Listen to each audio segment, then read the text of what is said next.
तो चलिए दर्शकों, अब आगे बढ़ेंगे और बात घाटी में ऑपरेशन ऑल आउट की करेंगे, क्योंकि बीते 10 दिनों में हमारे सुरक्षा बलों ने 8 आतंकियों को उनके अंजाम तक पहुंचा दिया है। इस वक्त घाटी में ऑपरेशन ऑल आउट की तस्वीरें कैसी हैं, इस रिपोर्ट के जरिए आपको दिखाते हैं।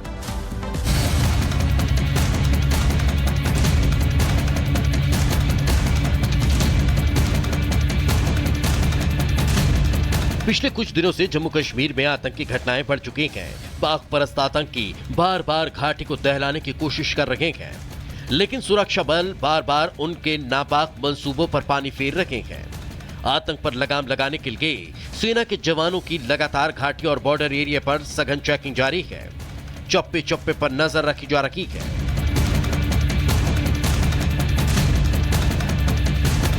सोमवार को किश्तवाड़ में आतंकी घटना देखने को मिली, तो आज कुपवाड़ा और डोडा में सेना का सर्च ऑपरेशन जारी है। कुपवाड़ा के नागमार्ग इलाके में आतंकवादियों और सुरक्षा बलों के बीच मुठभेड़ जारी है। 2 से 3 आतंकियों ने घुसपैठ की कोशिश की, जिन्हें सेना ने घेर लिया। मुठभेड़ वाली जगह एलओसी के पास है, जहां एनकाउंटर जारी है, जो पहाड़ों के जरिए बांदीपुरा से भी जुड़ता है। घाटी को सीमा पार से बार बार दहलाने की कोशिश की जा रही है। ऐसे में आतंकियों का पक्का इलाज करने की सुरक्षा बलों ने ठान ली है। इसी सिलसिले में जम्मू कश्मीर के डोडा में सुरक्षा बलों का सर्च ऑपरेशन जारी है। डोडा के देसा और गंडोह इलाके के जंगलों में आतंकियों की तलाश की जा रही है। पुलिस भारतीय सेना के साथ मिलकर तलाशी अभियान चला रही है। यह इलाका केशवान के जंगलों से रिज से जुड़ा हुआ है, जहां जैश के आतंकियों ने वीडीजी के 2 सदस्यों और सेना के 1 जवान की हत्या की थी।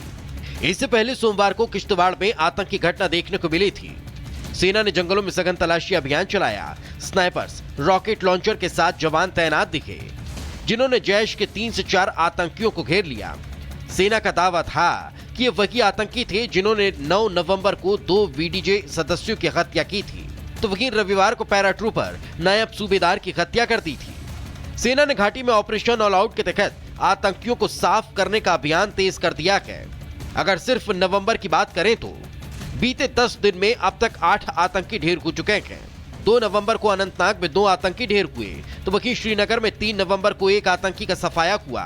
5 नवंबर को बांदीपुरा में सर्च ऑपरेशन के दौरान 1 आतंकी ढेर किया गया। कुपवाड़ा में 6 नवंबर को 1 आतंकी को मौत के घाट उतारा गया। सोपोर में 8 नवंबर को 2, तो वहीं 9 नवंबर को सोपोर में ही 1 और आतंकी का खात्मा किया गया।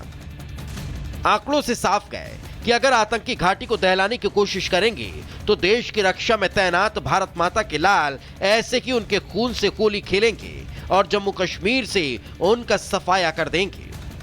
Bureau report, Republic Bharat. वैसे गाजा में हो रहे युद्ध को देखिए, 1 साल का वक्त बीत चुका है, लेकिन अभी भी लगातार हमले वहां पर जारी हैं। हिजबुल्लाह और ईरान एक साथ आ चुके हैं, लेकिन फिर भी लगातार इजराइल उन पर भारी पड़ता हुआ दिखाई दे रहा है।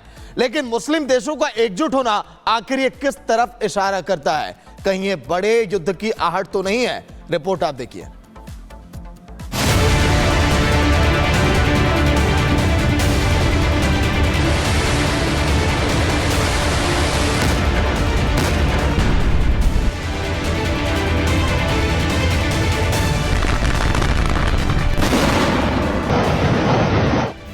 ट्रंप को जीत की बधाई देने में लगी रही और उधर मुस्लिम देशों का जमावड़ा लग गया। एक तरफ इजराइल से ईरान और हिजबुल्लाह भिड़ते रहे, तो दूसरी तरफ सऊदी में ओआईसी के 50 मुस्लिम मुल्क इसके खिलाफ एक साथ आ गए। सऊदी अरब की पहल पर रियाद में मुस्लिम और अरब नेताओं ने मिडिल ईस्ट में इजरायली कार्रवाई पर चर्चा के लिए इमरजेंसी बैठक बुलाई, जिसमें सऊदी प्रिंस सलमान ने कहा कि इजराइल गाजा और लेबनान में नरसंहार को अंजाम दे रहा है। तो क्या सारे मुस्लिम मुल्क अब खुलकर इजराइल के खिलाफ आ गए हैं? इन्होंने धर्म को इसमें इन्वॉल्व किया है ताकि हम सब एक हो जाएं इजराइल के बरखिलाफ। और दूसरा, ईरान को नाराज ना करें, भले ही उनकी मदद ना करें, लेकिन ईरान से हम पंगा नहीं लेना चाहते, ना मिलके ना इंडिविजुअल तौर पर। तो हम कुछ ना कुछ कहेंगे कि ईरान बड़ा अच्छा, बड़े अच्छे लोग हैं, उनके साथ इजराइल को पंगा नहीं लेना चाहिए। हिजबुल्लाह और ईरान ने आतंक के खिलाफ इजराइल की लड़ाई को मजहबी तो बना ही दिया है, मगर सऊदी अरब ने अब इजराइल को ईरान पर हमला न करने की चेतावनी दी और वेस्ट बैंक और गाजा से इजरायली सेना की वापसी की भी मांग की। गाजा में जंग शुरू होने के बाद पहली बार है जब सऊदी अरब ने इजरायल की इतनी कड़ी आलोचना की है। वैसे भी मुस्लिम मुल्कों की ये इमरजेंसी बैठक ऐसे वक्त बुलाई गई है जब अमेरिकी राष्ट्रपति चुनाव में ट्रंप की जीत हुई है। तो क्या ये इजरायल को रोकने के लिए अमेरिका पर दबाव बनाने की रणनीति है? 50 कंट्रीज जो रियाद में इस मीटिंग को कर रहे थे, इनका बेसिक एम होगा कि नया यूएस एडमिनिस्ट्रेशन जो ट्रंप के नीचे आएगा उसके ऊपर एक एनवायरनमेंट बनाना, प्रेशर बनाना, प्रोपोगंडा करना कि मुस्लिम देश इकट्ठे हो सकते हैं और इजराइल के खिलाफ खड़े हो सकते हैं।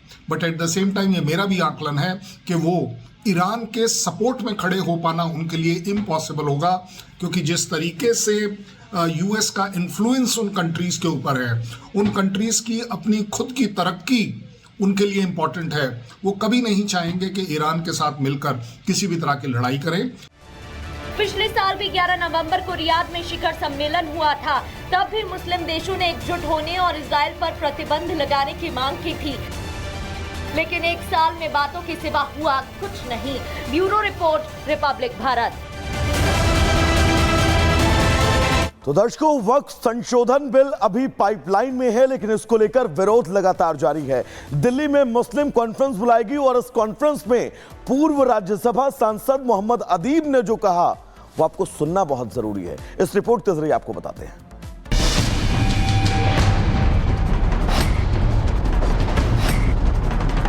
वक्फ संशोधन बिल के विरोध में देश की राजधानी दिल्ली में मुस्लिम कॉन्फ्रेंस बुलाई गई थी, जिसमें तमाम आलिम, फाजिल, मौलवी और मौलानाओं के साथ मुस्लिम बुद्धिजीवियों ने शिरकत की। यहाँ तकरीरें हो रही थी और ये डर दिखाया जा रहा था कि वक्फ बिल से मुसलमानों की जायदादें छिन जाएंगी। इसी मन से राज्यसभा के पूर्व सांसद मोहम्मद अदीब ने ये कहकर विवाद पैदा कर दिया कि मुसलमानों का एहसान है कि पाकिस्तान का बॉर्डर लाहौर तक ही रह गया, नहीं तो ये लखनऊ तक होता।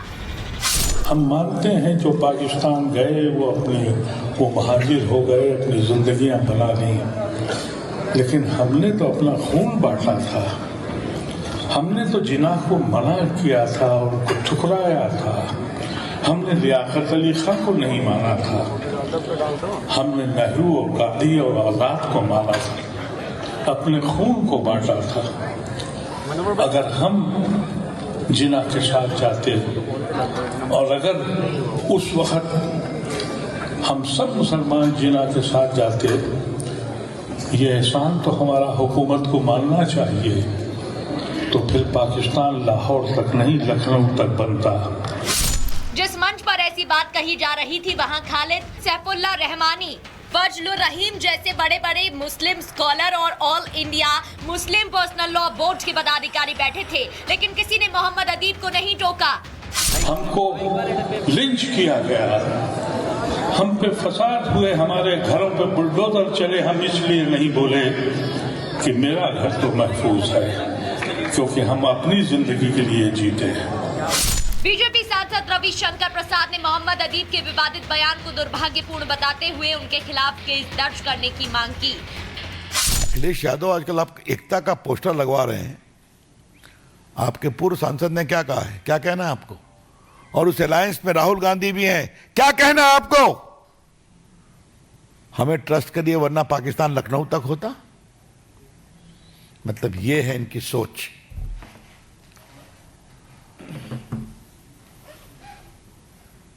मैं तो मांग करूंगा कि इनके खिलाफ पुलिस में केस होना चाहिए और कार्रवाई होनी चाहिए।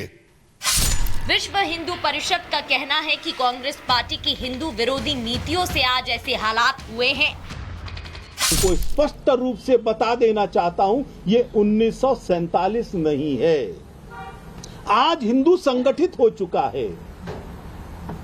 संवैधानिक दायरे में रहकर हम हर प्रकार की चुनौती का जवाब देने में सक्षम हैं। लेकिन सबसे बड़ी बात तो यह है, इन लोगों का दोगला चरित्र क्या है, ये आज एक्सपोज हो चुका है, ये सामने आ चुका है। वक्फ संशोधन बिल पर अभी जेपीसी विचार विमर्श कर रही है। अभी इसे सदन में लाया जाना बाकी है, लेकिन उससे पहले ही मुसलमानों को डराने के लिए देश भर में माहौल बनाया जा रहा है। सवाल है कि वक्फ में पारदर्शिता आने से गरीब पसमानदा मुसलमानों को होने वाले फायदे से कौन घबरा रहा है। Bureau report, Republic Bharat. वैसे नशे के सौदागर कुछ भी कर सकते हैं।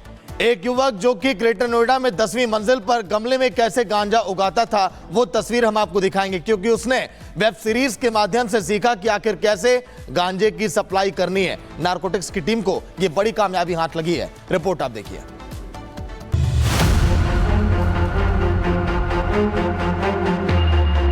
घर की छत या बालकनी में पौधे उगाना आम बात है, लेकिन अगर इंडोर गार्डनिंग की आड़ में किसी फ्लैट के अंदर विदेशी गांजे की खेती की जाए तो ये सुनकर आपका सिर जरूर चकरा जाएगा। जरा इन तस्वीरों को देखिए।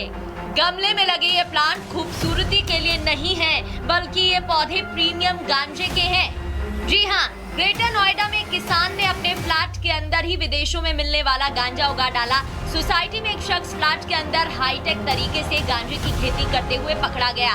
आरोपी राहुल पिछले 4 महीने से प्रीमियम गांजा गमलों में उगा रहा था।